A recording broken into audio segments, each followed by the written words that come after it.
I'll admit that I'm a hater, but probably not in the way that you think. I hate the way that we talk about college football schedules because the idea, to me, this is just my opinion. This is the way I look at it. To me, the way that we talk about schedules is dumb. The idea that how good somebody else is determines how good you are feels wrong and backwards to me.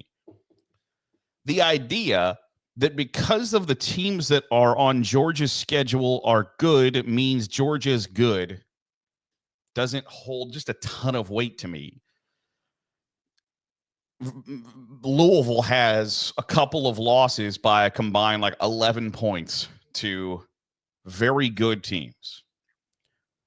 Does that mean Louisville is slash could be slash should be a ranked a top 15 team in America? No, it doesn't. The only time that we apply those metrics, those qualifiers, those quantifiers are to teams that we're trying to decipher on who's 1 through 11 now. And so I don't necessarily care about schedule. So I don't care that Georgia has played the toughest schedule in America, and therefore it's unfair that they have 2 losses and that they are ranked 12th and currently outside the college football playoff. Because here's the deal.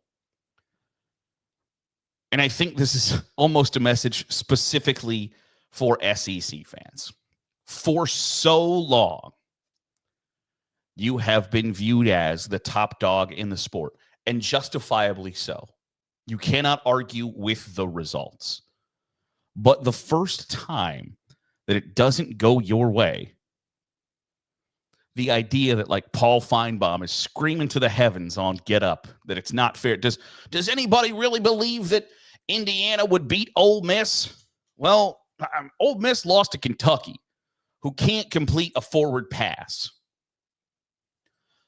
Does anybody believe that Penn State would beat Georgia? Georgia lost to Alabama, who lost to Vanderbilt. You can't tell me for 3 decades that Vanderbilt is this gigantic punching bag, and then when they beat one of the top teams in America, be like, well, you know what? Commodore's actually pretty good. No, you don't get to do that. And is Vanderbilt just okay? Yeah, they are. But you know what? Kentucky beat Ole Miss, and Kentucky sucks. And I think Kentucky fans would tell you that they suck. And they probably could have, and you could argue should have, beat Georgia. And you know what? I think Indiana would beat the piss out of Kentucky.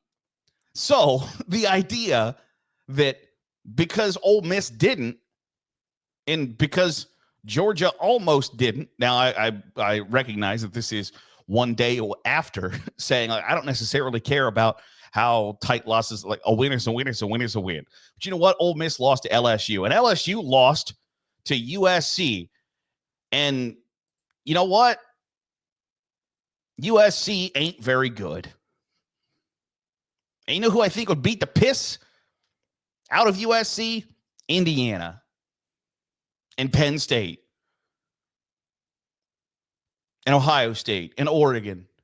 And so this idea that we continue to go back and forth of how good somebody else's schedule is determines how good, or how good the teams we've played are determines how good we are. No, you're either good or you're not. You can either see it on the field or you can't. And we continue to use this metric of, well, Georgia's got the toughest schedule in America. And that very well may be. And I'm sorry that happened to you, Georgia fans. But at some point, you have to handle your business.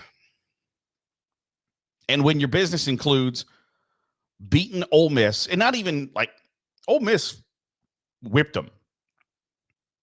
And I know that we are still under the impression that Georgia is this 10,000-pound gorilla on the block, that if they just got it all figured out, they'd be the top dog.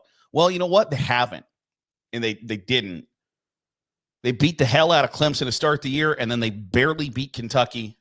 got whipped and then had a valiant comeback against Alabama, and now have got whipped by Ole Miss after whipping Texas.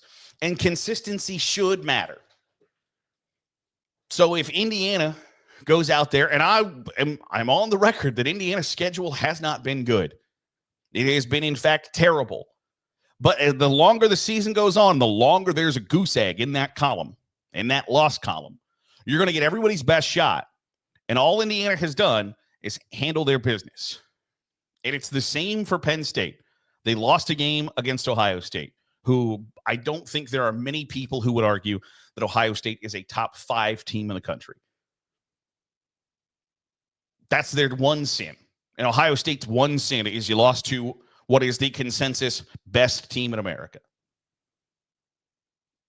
So for SEC fans to be acting as if they haven't gotten the benefit of the doubt for the last 2 decades, to me feels ridiculous.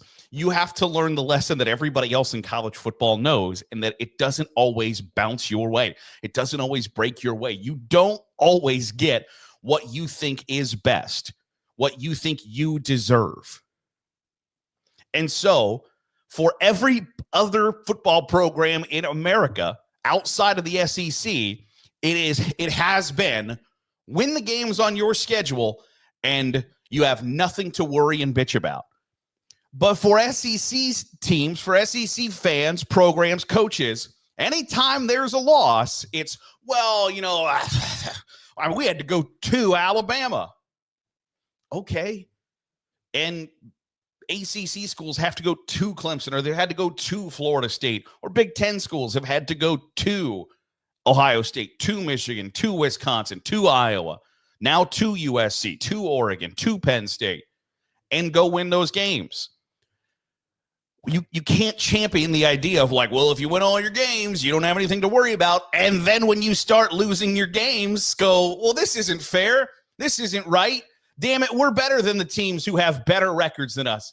And I don't know that I 100% die on the hill of like, you are what your record says you are in college football, because the playing field is so uneven that the idea of, would Indiana beat Georgia? Probably not. I don't know that I would die on the hill that Indiana deserves to be in the college football playoff race right now. But if you're going to pound the table that the games on the field matter, have to matter, should matter, you can't look at one Power 4 school that's 10-0 and another that's 8-2 and go, well, it's not fair that 8-2 is ranked behind 10-0. Should that be how it is? Yes, but this ain't rainbow land. This ain't the land of sunshine, daisies, unicorns. This is the real world. And so 10-0 is going to be ranked above 8-2 100 times out of 100. And so quit. I guess the ultimate message is quit your bitching. If Georgia had won all of its games, you know where Georgia would be ranked? It sure as hell ain't 12. It sure as hell wouldn't be 5, 6, 7, or 8. It wouldn't be. If Georgia was 10-0, I guess 9-0 after last week's rankings, you know where 9-0 Georgia would have been? They wouldn't have been 7th or 8th like BYU and Indiana. They'd have been number 1. But because they didn't handle their business, they don't get the benefit of the doubt that someday down the line you're going to handle your business, because you've got a track record that you don't. And it's the same case for Ole Miss. Does anybody believe Ole Miss will beat Indiana? I think Indiana might beat Ole Miss, because you know what? Ole Miss lost to Kentucky, who can't complete a goddamn pass. So this idea that just because we've got the SEC letters on our chest, we can walk into anywhere we want and beat anybody, those days are over. NIL transfer portal has evened the playing field, so much so that damn near anybody can beat anybody else on any given day. You know how I know? Because Kentucky sucks. And they lost a 1-point game to Georgia, and they beat Ole Miss. 2 teams who are likely to make the college football playoff. And you know what? If you are going to tell me that Notre Dame's loss to Northern Illinois should be a flat-out disqualifier for them to be ranked in the top 10, 11, or 12, then a loss to Kentucky isn't as bad, but it's damn near close because Kentucky sucks. And I don't have any qualms saying that. And the biggest takeaway is Kentucky fans getting pissed. I don't care. Your team is not great. And if Northern Illinois was to play Kentucky, it might be a pretty good ball game. But if you're going to tell me that a loss for Notre Dame to a 5-4 group of 5 school, who their losses are by 3, 7, 7, and 2, is this gigantic disqualifier and point exhibit A for why an expanded college football playoff sucks, then you need to look me in the eye and explain to me how losing to Kentucky at home isn't pretty well the same thing. So you've gotten the benefit of the doubt for a very long time, and you're no longer getting it. You didn't win the national championship last year. You didn't get a team into the national championship last year. This year, because you have so much parity in your conference, which I think is an undeniable good thing, you are no longer going to be viewed as the top dog. You're going to get the opportunity to prove that you're still the best conference because the SEC is going to get several teams into the college football playoff. And if you dominate the way you had for the previous 20 years, you can then probably point and say, did Georgia deserve to be ranked number 11? No. But if the games on the field matter, the losses have to matter too. And it can't be both ways of you win your games, you got nothing to worry about. And then when you start losing games going, well, wait a second, it's because our schedule has been really good. Yeah. To win a national championship, your schedule needs to be really good, especially the last 5 weeks of the season when you're playing on the road potentially somewhere or playing a conference champion or playing in the semifinals. You're going to have to beat good teams. And if you can't consistently do it, which is what Georgia has shown, Georgia hasn't shown that they can consistently beat great teams in 2024 or good teams in 2024. I don't think you get to bitch and moan and complain that you don't get to get into the big dance that everybody wants to get into. But that's just my thoughts on it. I hate the idea that how good the other team you beat is determines how good you are. I think that's a stupid idea to try to figure out who's good and who's not.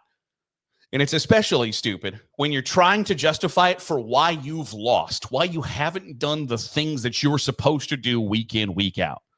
You don't get the benefit of saying simply, oh, we played the toughest schedule in America.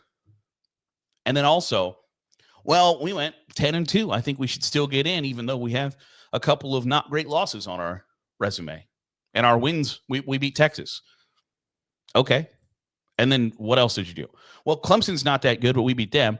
And all of this goes away. All of it goes away for Georgia if they beat Tennessee on Saturday. And you know what? If they don't, I wouldn't be surprised if the bitching continued. But if they do beat Tennessee, then fans are going to be saying, well, hey, our schedule's so difficult. No. You either win the game or you don't. And whoever's got the best resume after those 12 games, or in some cases 13, that should be who's in and who isn't.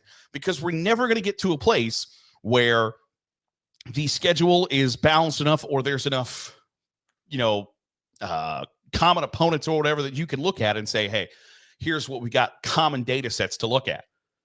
So sorry, it's just going to be one of those things that, like, if you're going to be in the SEC or the Big Ten, you're going to play better teams than teams in the ACC and the Big 12 are. And that's something you're just going to have to live with. And so the bitching and the moaning and the complaining of like, well, we think we could beat Indiana. Schedule them. Go to their place the first week of the college football playoff. And if you win, congratulations. You deserved it. You might be the better team. But if you've got some bad skeletons in your closet, looking at you, Ole Miss, looking at you, Tennessee, a loss to Arkansas. You think Arkansas is any good? They're not. If you got those kind of skeletons in your closet, I don't think you get to throw those stones at that glass house. I want to hear from you. What's your comments? What's your thoughts?